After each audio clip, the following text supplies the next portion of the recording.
IT sector बोल दिया जाए ना, ये तो आईटी सेक्टर एक वर्ड है, लेकिन इस इंडस्ट्री के अंदर बहुत सारे कंपनीज आते हैं। अगर नाम लें, जैसे कि हम जानते हैं टीसीएस, टीसीएस का काम कुछ और, वहीं बात करें टाटा एलेक्सी, उसका कुछ काम और, वो आईटी में ही है। वहीं बात करें रूट मोबाइल, उस वो भी आईटी में है, उसका काम कुछ और। यानी कि जितनी ओटीपी से रिलेटेड चीजें होती है वो कंपनी मैनेज करती है। यानी आईटी तो एक वर्ड है। कुछ कंपनीज होते हैं क्लाउड में काम करती है, कुछ कंपनीज पहले हम जो काम क्या करते थे मटेरियलाइज फॉर्म में, अभी हो चुके हैं डीमटेरियलाइज चीजें। यानी चीजें पहले जो पेपर वर्क होता था अब हो चुका है क्या, डिजिटल चीजें। यानी बहुत सारा चीजें होती है आईटी सेक्टर में, और उसके रिलेटेड उतनी ही कंपनियां हैं। तो हर एक कंपनी का अलग अलग काम होता है।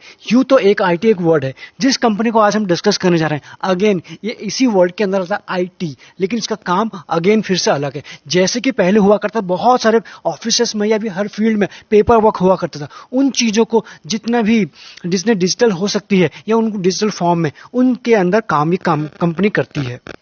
आज हम जिस कंपनी के बारे में बात कर रहे हैं उसका नाम है न्यूजेन। आप में से बहुत सारे लोगों ने सुना, अगर नहीं सुना तो आपके लिए बड़ा ही इंपॉर्टेंट होने वाला, क्योंकि हर एक पॉइंट को हम इसमें कवर करने वाले हैं। आखिरी में आपको यह पता चल जाएगा कंपनी कितनी शानदार है या फिर नहीं है।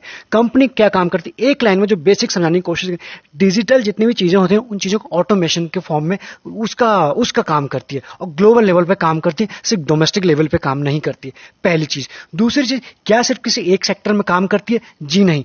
इन जो फाइनेंशियल होते हैं वहां भी काम करते हैं, इंश्योरेंस सेक्टर में भी होते हैं, गवर्नमेंट में भी होते हैं, और भी इसके अलावा कुछ और काम होते हैं। यानी कि उनका basic to manage their process, जितना भी एक बेसिक प्रोसेस होता है, पेपर वर्क जो पहले हुआ करता था डिजिटल फॉर्म में, वहां से मैनेज, जिसे बीपीएम कहते हैं, उसके बाद उनके कंटेंट को मैनेज करना, उसके बाद उनकी कम्युनिकेशन, यानी हर एक चीज को मैनेज करती है। अगर थोड़ा सा और इसको डिटेल में समझने की कोशिश करें ना, जैसे कि अगर बात करें किसी भी बिजनेस में क्या होता है इंपॉर्टेंट, बिजनेस कस्टमर, तो from customer onboarding to service request, ये कंपनी उसको मैनेज करती है। दूसरी बात, फ्रॉम लोन, अगर हम इंश्योरेंस सेक्टर की बात, from loan to deposit to underwriting, ये भी उस कंपनी को काम करता है। ऐसे ही बहुत सारे इसके काम है, हम हर एक चीज को कवर करेंगे। अगर कंपनी के सर्विसेज यानी सॉल्यूशन, किस टाइप की कंपनी सर्विस जो सॉल्यूशन प्रोवाइड करती है उनके ऊपर नजर डालें। सबसे पहले हम अगर यहां देखने की कोशिश करें, उसके अंदर भी सॉल्यूशन के अंदर भी तीन चीजें हैं। एक है इंडस्ट्री वाइज, यानी किस इंडस्ट्री को कौन सी सर्विस प्रोवाइड करती है। उसके बाद एंटरप्राइज के लिए, यानी किस कंपनी को किस तरफ की, किस फॉर्म के लिए किस कंपनी को कैसे सर्विस प्रोवाइड करती है। हर एक चीज को देखते हैं, पहले इंडस्ट्री से देखने की कोशिश करते हैं।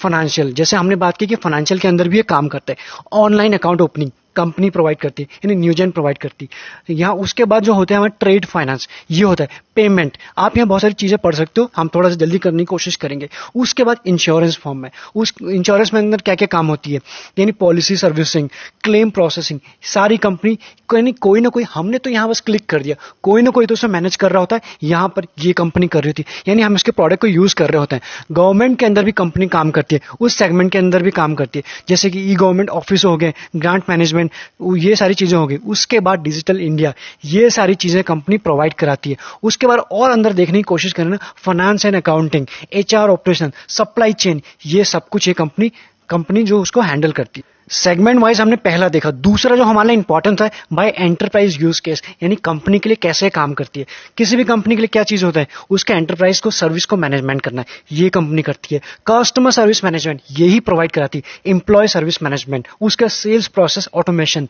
उसके बाद होता है कॉन्ट्रैक्ट लाइफ साइकिल मैनेजमेंट, ये सारी चीजें न्यूजेन हमारे प्रोवाइड कराती है। अभी तक हम कंपनी को कुछ समझ गए, जरा आखिरी में क्विक से कर लें, उसके बाद जो इंपॉर्टेंट रेशियोज हैं उनके ऊपर ध्यान देंगे। न्यूजेन इंडिया बेस्ड कंपनी है, ठीक हो गया, न्यूजेन सॉफ्टवेयर टेक्नोलॉजी।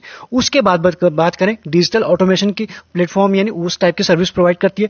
और कौन कौन से सेगमेंट जो मेन काम है, 3 सेगमेंट है। The company provide business process management, यानी बीपीएम।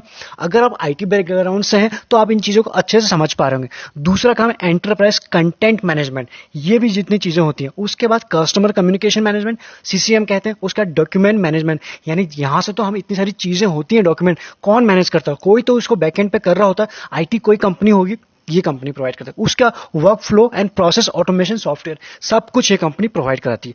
उसके बाद बात करें ना, कंपनी हमने देख लिया ऑलरेडी किसी एक सेगमेंट में काम नहीं करती है, बैंकिंग में करती है, फाइनेंशियल में करती है, इंश्योरेंस में, हेल्थ केयर में, हर जगह इसकी कंपनी की यूज होता है।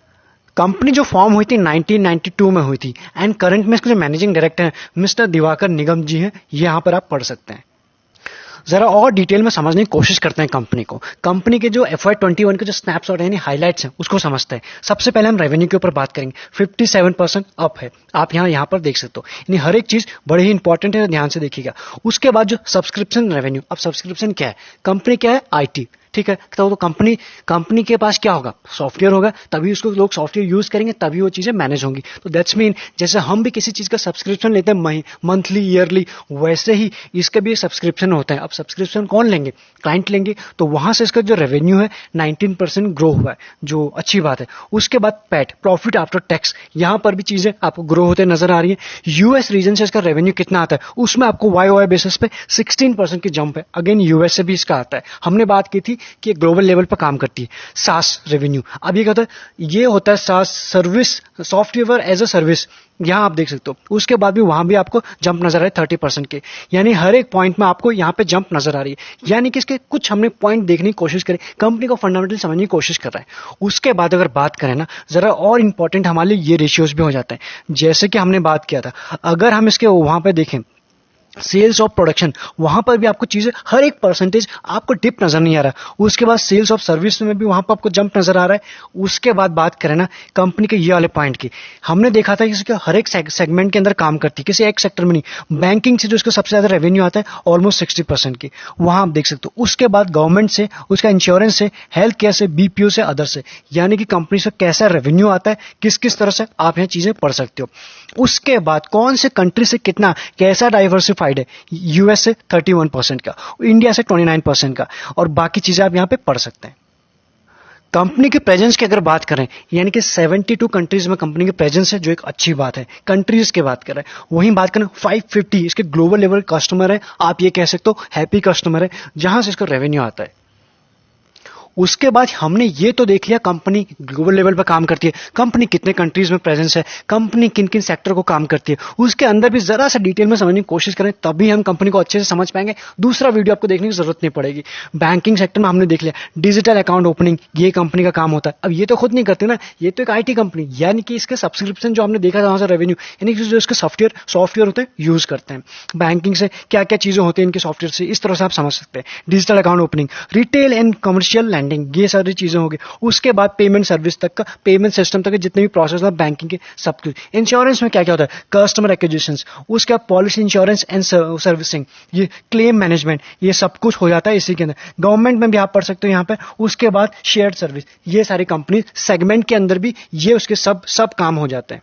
इसके बाद कुछ इंपॉर्टेंट रेशियोज हैं, उनके ऊपर नजर डालते हैं। 5 साल में जो सेल्स ग्रोथ रही है 15% प्लस रही है, अच्छी बात है। 3 साल में 14 ऑलमोस्ट, और इस साल में एक आपको यहाँ पे डिप नजर आ रही है एज ऑफ नाउ। उसके बाद बात करते हैं प्रॉफिट कैसे रहा है। 5 साल में 6%, 3 साल में 11%, और 1 साल में -31 का। यहां पर आपको चीजें बिजनेस किस तरह से कोविड के वजह से इफेक्ट हुआ दिख रहा है, एग्जैक्टली आपको नंबर्स के फॉर्म में दिख रहा है। ROC की बात करें, 5 और 3 साल में बड़ा ही अच्छा था, इस साल 1 साल में 13 के आसपास, अभी भी ओके है, अच्छा है, लेकिन जरा सा डिप है जो ग्राफ के फॉर्म में भी आपको दिखा रहा है। उसके बाद ROC आप देख सकते हो, यानी कि 16 से लेकर 20 के बीच में ही ट्रेवल कर रहा है, अच्छी बात है। यहां पर ऐसा कोई टेंशन लेने की ज्यादा जरूरत नहीं है। कैसा डेट है इस कंपनी का, 0.14 के आसपास है, डेट फ्री नहीं है, लेकिन ऑलमोस्ट कम है, जो हमारे लिए एक अच्छी बात हो सकती है। उसके बाद बात करें प्रमोटर के पास 65% जो मेजोरिटी उन्हीं के पास है, FIs के पास है 14% के आसपास, एंड DIs के पास 6 के आसपास, पब्लिक का इंटरेस्ट है इसमें ऑलमोस्ट 13% के आसपास। ये सब होने के बाद क्या है इसमें प्लेज, कोई भी प्लेज नहीं रखा है प्रमोटर ने, जो हमारे लिए अच्छी बात हो जाती है। हमने जस्ट रिसेंट का जो शेयर होल्डिंग पैटर्न है उसके ऊपर नजर डाला है। अगर जरा पीछे देखते हैं पिछले 4 क्वार्टर में, आप यहां देख सकते हो प्रमोटर के पास था 65 से लेकर अभी भी 65 वही है। FIs का 15 है, 14 के आसपास, जरा सी प्रॉफिट बुकिंग की है। DIs के पास 6.70 से 6.85, यानी कि जरा सा बड़ा है और कुछ किया नहीं। पब्लिक का आप यहां देख सकते हो उतना ही इंटरेस्ट है, बाकी अदर आप देख सकते हो यहां पर। ये सब तो हमने देख लिया कि यहां पर हमें DIs का जो इंटरेस्ट बना हुआ है 6.85 के। कौन से है वो फंड, म्यूचुअल फंड जिन्होंने इन्वेस्ट किया आपके सामने, यानी वो 3 फंड हैं जिन्होंने इसमें इन्वेस्ट किया। सबसे पहले SBI टेक्नोलॉजी अपॉर्चुनिटीज, उसने काम किया, उन्होंने इन्वेस्ट किया। दूसरा HDFC, दोनों अच्छे ग्रुप हैं। उसके बाद बात करें HDFC का इक्विटी सेविंग, 3 है, तीनों दिग्गज नेम से बिलोंग करते हैं। यानी कि हमने कंपनी का काम देखा ना, बड़ा ही अच्छा काम है, हम हर सेगमेंट में हमने देखा।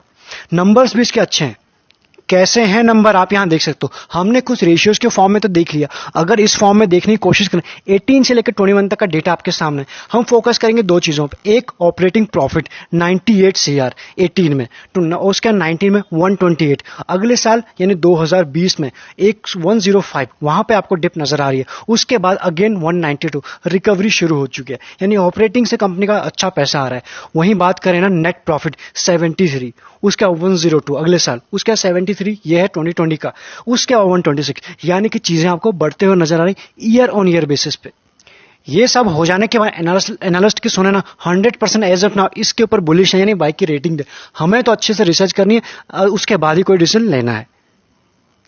इस कंपनी ने शॉर्ट टर्म में कैसे रिटर्न दिया आपके सामने, 3 साल में 151% के, 2 साल में 105%, नॉट बैड, 1 साल में 327, यानी बड़े ही अच्छे रिटर्न दिए हैं। 6 महीने में भी पैसा दुगना किए, 6 महीने छोड़िए, 3 महीने में 122, किस तरह से तेजी रही है। 3 महीने भी छोड़िए, 1 महीने में 54% के रिटर्न। ऐसी है ये कंपनी, ऐसे इसने रिटर्न दिए, यानी कि बड़े ही जबरदस्त रिटर्न दिए अभी तक।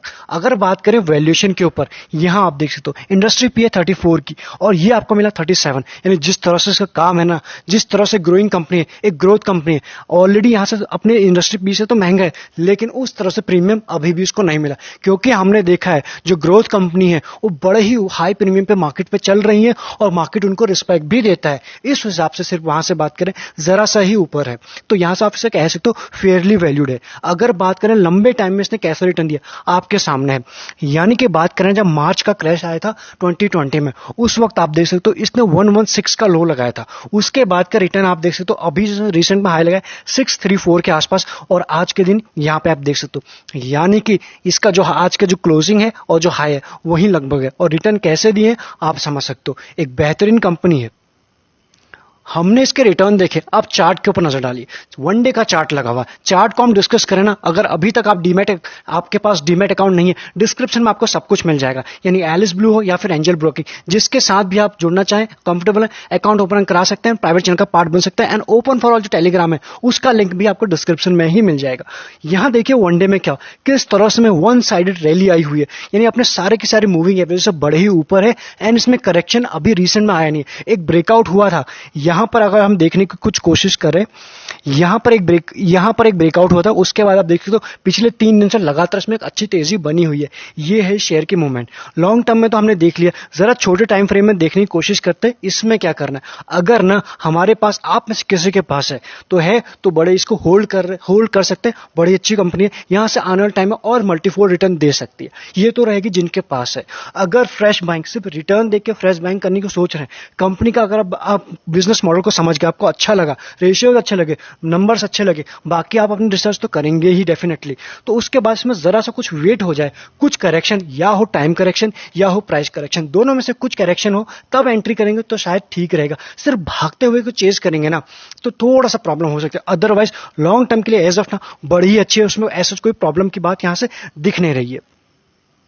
जब भी मार्केट में करेक्शन आए आपकी ये वॉच लिस्ट में होना चाहिए। जरूरी नहीं है हम जितने शेयर डिस्कस करते हैं या फिर जितने आपके वॉच लिस्ट में आप सभी खरीद लेंगे, कोई नहीं खरीद सकता। कभी ना कभी कुछ ना कुछ तो छूटना ही और छूट ही जाएगा, लेकिन हर एक कंपनी से, हर एक शेयर से हम कुछ ना कुछ सीख सकते हैं। प्लस हर एक को बिजनेस मॉडल को हम पहले से अगर जानेंगे ना, तब कि जब हमको लेने की बारी आएगी उस वक्त हम ये ढूंढने की कोशिश नहीं करेंगे, उस वक्त हमारे पास ऑलरेडी नॉलेज होगी। हम सिर्फ क्या करेंगे, अच्छे लेवल पर अच्छे शेयर को खरीदेंगे। इसलिए ये शेयर आपको रडार में जरूर होना चाहिए, आपके वॉच लिस्ट में। इससे पहले भी आपके लोगों के साथ कई सारे डिस्कस हो चुके हैं, और एक शेयर तो ऐसा था कैपलिन पॉइंट, जिसको तो ये बोल के आप सभी के साथ ऐड करवाया था कि प्लीज इसको अपने वॉच लिस्ट पे ऐड कर लीजिए, प्लीज बोल के ऐड कराया था। अगेन इससे भी आप अपने वॉच लिस्ट पे ऐड करा सकते हैं। चलिए इस वीडियो में इतना ही। आई होप आपको ठीक लगा। अगर अभी भी कुछ क्वेरीज है ना, कमेंट में लिख सकते हो, हमने कवर करने की कोशिश करेंगे। नेक्स्ट कौन सा टॉपिक है वो भी आप चाहे तो हमें बता सकते हैं, उसको कवर करने की कोशिश करेंगे, जिस कवर वीडियो आना चाहिए। Thank you so much. बाकी सब कुछ आपको डिस्क्रिप्शन में मिल ही जाए।